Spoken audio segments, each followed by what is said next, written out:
Okey, saya nak jawab tentang pemuda PAS ni. Dia kata PMX ni Perdana Menteri yang gagal. Saya nak kata dia tidak bercakap benar tu pun tak boleh. Sebab memang betul. Apa yang dia cakap tu betul. Memang PMX gagal. Apa kegagalan PMX? Saya boleh senaraikan. Kegagalan pertama PMX bila mana Haji Adi Awang mengatakan, ni Presiden pada Fazli ni, dia kata dah cukup jomlah. Kalau ikut apa yang dibuat oleh abah kau, oleh pengurusi Perikatan Nasional, bila dia tahu ada orang nak buat, undi tak percaya pada diri dia lockdown satu negara. Sampaikan Perlis yang angka COVID rendah pun, dia lockdown semua. Dia selamatkan tengkuk dia. Tapi Datuk Seri Anwar gagal untuk menyelamatkan tengkuk dia. Malah dia mencadangkan buat undi percaya, bagi peluang kepada semua ahli parlimen, termasuklah ahli parlimen Marang yang kata dah cukup jumlah ni, untuk buktikan bahawa sebenarnya Datuk Seri Anwar tak cukup jumlah, tetapi Perikatan Nasional yang cukup jumlah. Akhirnya apa yang berlaku? 148 termasuk Syed Saddiq Sigaraga pun memberikan sokongan kepada Datuk Seri Anwar. 2/3 majoriti. Ini kegagalan yang pertama.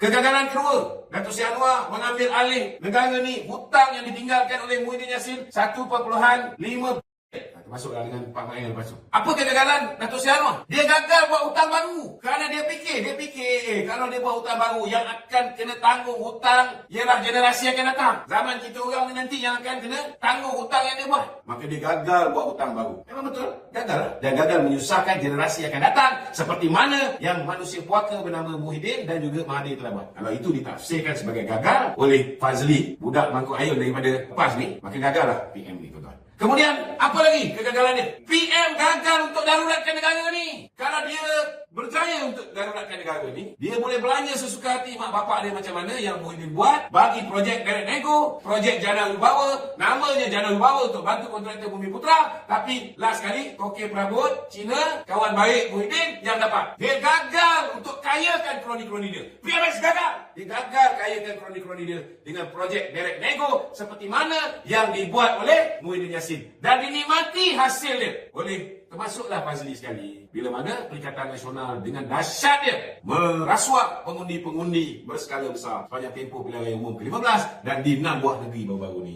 Apa lagi kegagalan PMX? PMX gagal untuk meningkatkan pendapatan parti dia. Dia gagal untuk kayakan Pakatan Harapan, gagal untuk bantu BN dari segi sudut kewangan. Sedangkan dia ada peluang untuk ambil duit judi. Tetapi apa yang dia buat? Zaman PAS, 8 cabutan khas naik pada 22, PMX turunkan kepada 8 balik. Sepatutnya, apa yang berlaku? Sepatutnya, dia kena buat macam mana yang Muhyiddin buat. Letak tepi rang undang-undang 355. Letak tepi hudud. Letak tepi sekali dengan kepiah Fazli ni, duit judi diutamakan. Rasuah kepada pengundi didahulukan. Gagal lah. PMX tak buat benda ni. Gagal. Dia nak jadi bersih. Kemudian apa lagi kegagalan PMX? Dia gagal bersifat zalim. Kita tengok apa jadi ketika Fazli berada dalam kerajaan bersama dengan Muhyiddin. Duduk berkawan dengan UMNO. Duit UMNO dibekukan. Duduk berkawan dengan UMNO. Saudara, kita lihat menteri-menteri yang dijanjikan patut jadi menteri daripada UMNO bagi senarai. Dia tak ikut pun. PMX tidak. Apa yang Datuk Seri Zahid bagi senarai, semua dia ikut. Dia gagal untuk bersifat kuku besi. Kemudian kita lihat di Kelantan. Dan tentu-tentulah tak menyokong kita. Apa kegagalan PMX? Dia gagal bersifat zalim ke atas orang Kelantan. Dan tentu-tentu orang Kelantan dia tak menyokong dia. Duk maki dia macam-macam.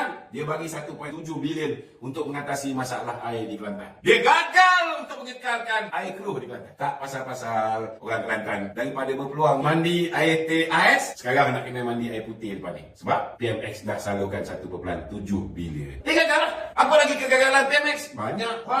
Saya cakap terus terang. Baik-baik dia boleh pakai 2 juta punya kereta, dia tak pakai. Cuma tengok Kelantan, kerajaan yang ditadbir oleh parti Fazli ni. Walaupun tak ada duit nak bayar gaji kaki tangan awam, tetapi parti Fazli ni boleh beli menteri besar kereta Mercedes-Benz. Esko kerajaan ni semua Mercedes-Benz. PMX pakai apa?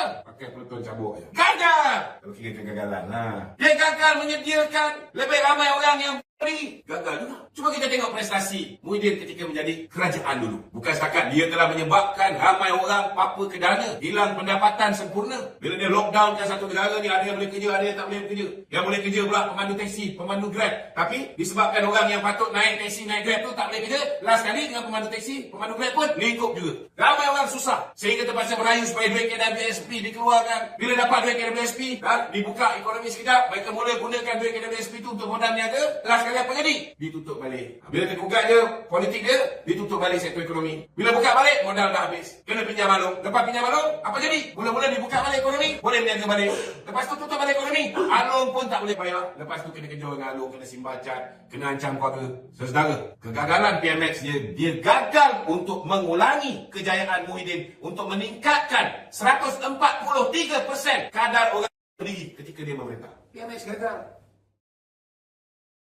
Bagi Walaun ni, apa juga benda baik yang Datuk Seri Anwar buat, bawa masuk investor, pergi ke sana, pergi ke sini untuk pulihkan ekonomi negara ni. Dia orang tak pernah menilai benda tu sebagai sesuatu yang positif, yang boleh menyebabkan duit masuk ke dalam negara, mata wang negara akan ada demand yang tinggi, lebih daripada supply kita, dan ini akan mengukuhkan balik nilai ringgit. Dan bila investor masuk ke dalam negara ni, akan wujud peluang pekerjaan, kita punya kadar pengangguran akan jatuh. Kita punya kadar pengangguran jatuh, ramai orang ada kerja, maka kadar jenayah juga akan jatuh. Pertumbuhan ekonomi akan berkembang dengan lebih pesat. Pendapatan negara akan bertambah. Bila pendapatan negara bertambah, lebih banyak yang dapat kerajaan pulangkan untuk membantu rakyat dalam bentuk subsidi, dalam bentuk pelaksanaan projek-projek pembangunan negara dan sebagainya. Benda-benda baik yang Datuk Seri Anwar buat ni langsung tak pernah dia ambil kira. Kalau orang-orang pesawar padi kat Kedah ni boleh fikir, walaupun negeri tu ditadbir oleh pembangkang, tapi Datuk Seri Anwar bagi juga 3 bilion untuk buat terusan bagi memastikan bahawa pesawar-pesawar padi kita boleh tanam padi 5 musim untuk dalam tempoh 2 tahun. Apa jadi kat Kedah? Kita kalah semua kursi. Betul tak? Maknanya dalam arti kata lain, ramai orang Kedah ni tak appreciate pun apa dibuat oleh Datuk Seri Anwar. Sama juga Kelantan. Walaupun negeri ni negeri Kelantan, negeri pembangkang, Datuk Seri Anwar dah luluskan 1.7 bilion untuk selesaikan masalah air. Ada diorang ni appreciate? Tak ada. Tinggal 2 batu nisan je. Satu dekat Kota Lama, satu dekat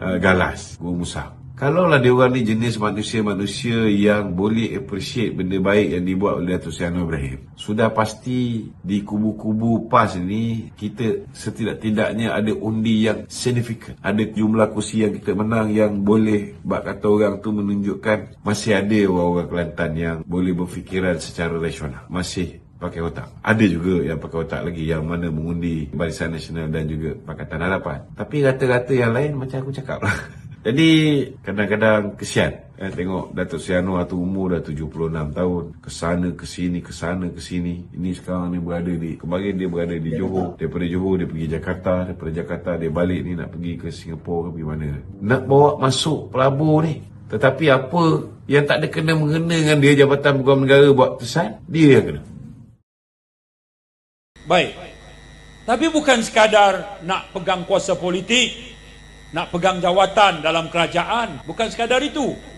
Selesai yang itu, kita duduk semua 19 parti politik. Kita meterai perjanjian.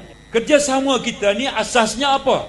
Kerjasama kita asasnya adalah mendukung semua perkara yang telah dipersetujui oleh pendiri negara kita. Menyangkut pertama, Islam agama persekutuan. Yang kedua, menerima, menghormati, mengiktiraf kedudukan dan peranan institusi raja-raja.